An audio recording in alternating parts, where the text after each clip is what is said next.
About 10 years ago, I took on the task to teach global development to Swedish undergraduate students. That was after having spent about 20 years together with African institutions studying hunger in Africa. So I was sort of expected to know a little about the world. We did this software which displays it like this. Every bubble here is a country. This country over here is China. This is India. The size of the bubble is the population. And on this axis here, I put fertility rate. Because my students said the world is still we and them. And we is Western world, and them is third world. And what do you mean with Western world? I said, well, that's long life in small family. And third world is short life in large family. So this is what I could display here.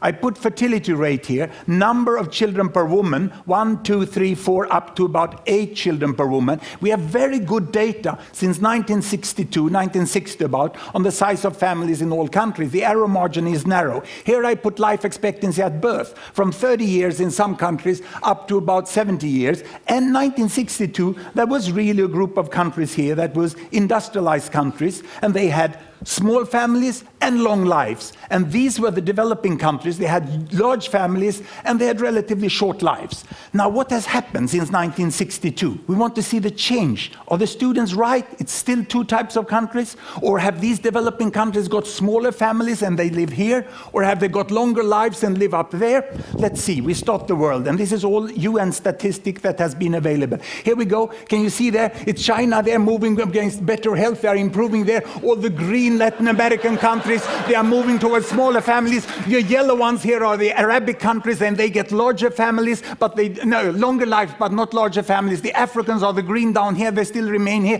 This is India. Indonesia is moving on pretty fast. And in the 80s here, you have Bangladesh still among the African countries there. But now Bangladesh, it's a miracle that happens in the 80s. The imams start to promote family planning, and they move up into that corner. And in 90s, we have the terrible HIV epidemic that takes down the life expectancy of the African countries, and all the rest of the world moves up into the corner where we have long lives and small family, and we have a completely new world.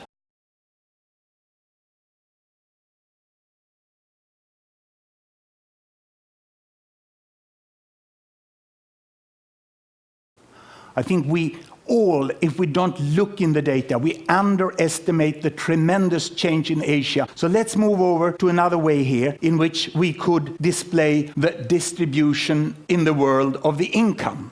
This is the world distribution of income of people. $1, $10, or $100 per day. And who are these? Where are the different countries? I can show you Africa. This is Africa. 10% of the world population, most in poverty. This is OECD, the rich country, the country club of the UN. And they are over here on this side, and quite an overlap between Africa and OECD. And this is Latin America. It has everything on this earth, from the poorest to the richest in Latin America. And on top of that, we can put East Europe, we can put East Asia, and we put South Asia. And how did it look like if we go back in time to about 1970?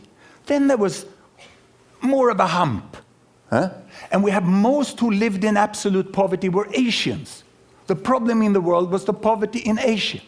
And if I now let the world move forward, you will see that while population increase, there are hundreds of millions in Asia getting out of poverty, and some others get into poverty. And this is the pattern we have today, and the best projection from the World Bank is that this will happen.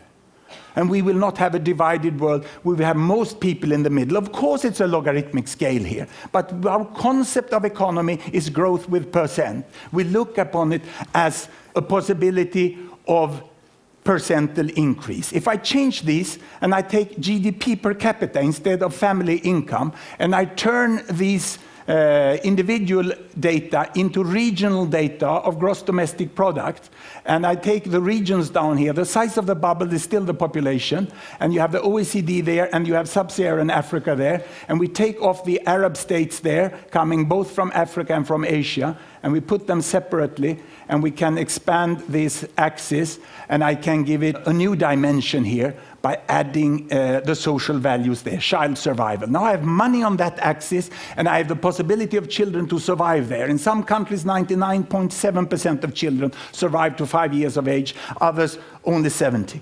And here it seems that there is a gap between OECD, Latin America, East Europe, East Asia, Arab states, South Asia, and Sub-Saharan Africa. The linearity is very strong between child survival and money. But let me split Sub-Saharan Africa. Health is there, and better health is up there. I can go here, and I can split Sub-Saharan Africa into its countries. And when it bursts, the size of each country bubble is the size of the population. Sierra Leone down there, Mauritius up there. Mauritius was the first country to get away with trade barriers, and they could sell their sugar, they could sell their textiles on equal terms as the people in Europe and North America. There's a huge difference between Africa, and Ghana is here in the middle. In Sierra Leone, humanitarian aid. Here in Uganda, development aid. Here, time to invest. There you can go for holiday. It's a tremendous variation within Africa, which we very often make that it's equal everything. I can split South Asia here. India is the big bubble in the middle, but huge difference between Afghanistan and Sri Lanka. And I can split Arab states. How are they? Same climate, same culture, same religion, huge difference. Even between neighbors. Yemen, civil war, United Arab Emirates money, which was quite equally and well used. Not as the myth is. And that includes all the children of the foreign workers who are in the country. Data is often better than you think. Many people say that data is bad. There is an uncertainty margin. But we can see the difference here, Cambodia, Singapore. The differences are much bigger than the weakness of the data. East Europe, Soviet economy for a long time, but they come out after 10 years very, very differently. And there is Latin America.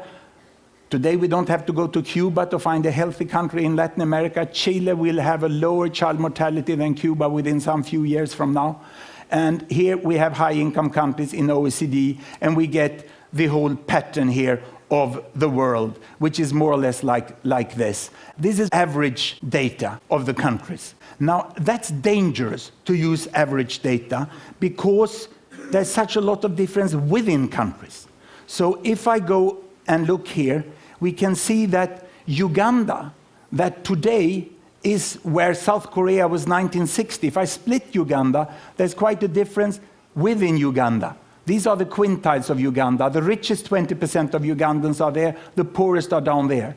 If I split South Africa, it's like this. And if I go down and look at Niger, where there was such a terrible famine, lastly, it's like this. The 20% poorest of Niger is out here, and the 20% richest of South Africa is there, and yet we tend to discuss on what solutions there should be in Africa. Everything in this world exists in Africa. And you can't discuss universal access to HIV for that quintile up here with the same strategy as down here. The improvement of the world must be highly contextualized. And it's not relevant to have it on regional level. We must be much more detailed.